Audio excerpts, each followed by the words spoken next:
ओम शांति। 8 मार्च 2024 बाप दादा के महावाक्य। मीठे बच्चे, बाप की सकाश लेने के लिए खुशबूदार फूल बनो। सवेरे सवेरे उठकर याद में बैठ प्यार से बाबा से मीठी मीठी बातें करो।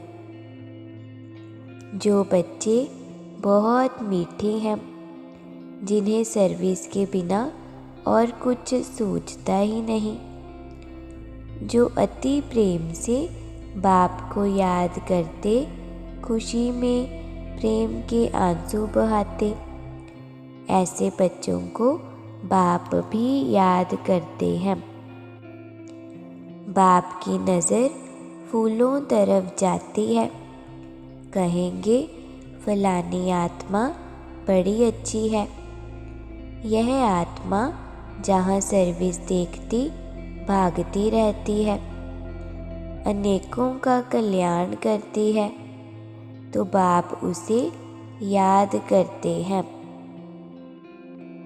बाबा भी देखते रहते हैं, कौन मुझे याद करते हैं, किस में बहुत गुण है, किस किस फूल में खुशबू है।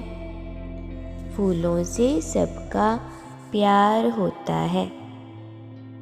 बाप की नज़र फूलों की तरफ जाएगी, कहेंगे फलाने की आत्मा बड़ी अच्छी है, बड़ी सर्विस करती है। आत्म अभिमान में रह बाप को याद करते रहते हैं। एक दिन आएगा जब बच्चे योग में बहुत रहेंगे, यह भी किसको याद करेंगे तो झट साक्षात्कार होगा।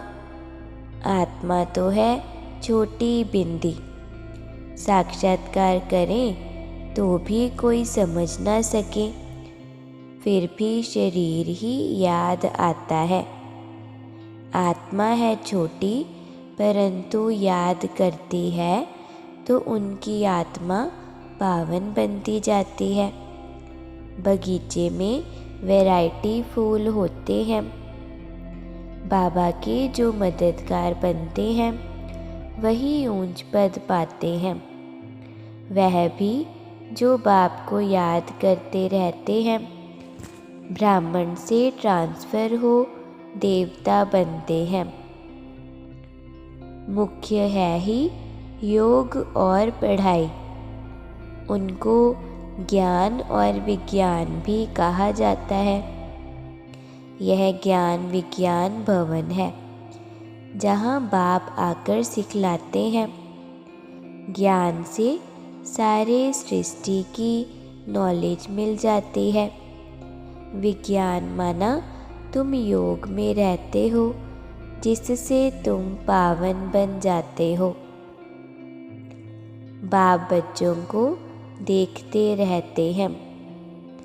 देही अभिमानी बनने से ही भूत निकलेंगे। वह कलयुगी सीढ़ी नीचे उतरते जाते हैं और तुम पुरुषोत्तम संगम युगी सीढ़ी ऊपर चढ़ते जाते हो। दुनिया तो यही है, सिर्फ बुद्धि का काम है। तुम कहते हो हम संगम युगी हैं। पुरुषोत्तम बनाने लिए बाप को आना पड़ता है। इस सभा में वास्तव में कोई पतित बैठ नहीं सकता। अगर कोई छिपकर आकर बैठते हैं तो उनको चोट भी लगती है, 100 गुना दंड पड़ जाएगा। अपने को नुकसान पहुंचाएंगे। कहते हैं हम देखेंगे, इनको पता पड़ता है। हमको क्या पड़ी, जो करेगा सो पाएगा। हमको जानने की ज़रूरत नहीं। बाप से सदैव सच्चा रहना है। बहुत लोग गुरु करते हैं, समझते हैं कोई से शांति का रास्ता मिल जाए। बाप कहते हैं शांति का सागर तो एक बाप ही है, वह साथ ले जाते हैं। बाप कहते हैं दे दान तो छूटे ग्रहण, हम तुमको अविनाशी रत्न देते हैं, वह सबको देते जाओ तो भारत पर व सारी दुनिया पर जो राहु का ग्रहण बैठा हुआ है वह उतर जाए और बृहस्पति की दशा हो जाए। सबसे अच्छी होती है बृहस्पति की दशा। बाप तुम्हारे से पुराना लेकर नया देते हैं, इसको कहा जाता है बृहस्पति की दशा। तो बाबा ने कहा सदा खुशी में डांस करने के लिए सच्चे बाप से सदा सच्चा रहना है, कुछ भी छिपाना नहीं है। बाप जो अविनाशी रत्न देते हैं वह सबको बांटने हैं, साथ साथ शिव बाबा को अपना वारिस बनाकर सब कुछ सफल करना है, इसमें मनहूस नहीं बनना है। वरदान बिंदु और बूंद के महत्व को समझ अपनी श्रेष्ठ स्थिति बनाने वाले सिद्धि स्वरूप भव। शिव परमात्मा की पूजा में एक बिंदु की विशेषता है, दूसरी बूंद बूंद की विशेषता है। दोनों का अपना महत्व है। आत्मा, परमात्मा और प्रकृति का यह खेल अर्थात ड्रामा, तीनों का ज्ञान प्रैक्टिकल लाइफ में बिंदु ही होता है। और बूंद है शुद्ध संकल्पों की स्मृति, जिससे मिलन की सिद्धि का अनुभव होता है।